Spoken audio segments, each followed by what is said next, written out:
One of the biggest misunderstandings about OCD is that the voice tormenting you is simply your own inner voice, that it somehow represents what you truly think, believe, want, or are. It doesn't, and it isn't. OCD is not creating fears out of nowhere. It often takes the material already stored within you, the wounds, fears, shames, and internalized messages you've absorbed throughout your life, and weaponizes them against you. This is where the concept of the negative introject becomes incredibly important. A negative introject is an internalized voice, belief system, or emotional imprint that's been absorbed from experiences and relationships, especially early ones.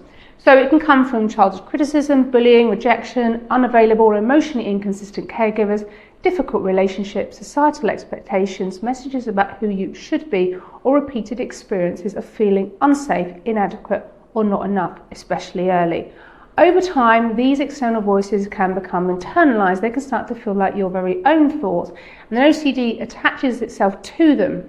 OCD takes the things you are most afraid might be true about yourself, which aren't, and turns them into a relentless interrogation. It takes your deepest fears and presents them as if they are evident. It makes you analyze, check, seek certainty, and question your character. But here's the crucial distinction. The presence of a thought does not mean the thought is a truth. The presence of a fear does not mean the fear is reality. The presence of a voice does not mean the voice actually belongs to you. You're not a masochist. You're not consciously choosing to torture yourself with thoughts that cause you distress. You're not deliberately creating a narrative designed to destroy your own sense of safety.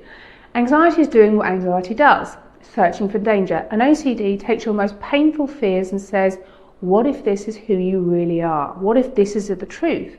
But anxiety is not reality, and therefore neither is the OCD voice. A thought is not an intention, a thought is not a desire, a thought is not a reflection of your character. The cruel irony of OCD is that it often attacks the very things that matter most to you. It targets your values, your morality, your relationships, your identity, because those are the areas where uncertainty feels the most threatening.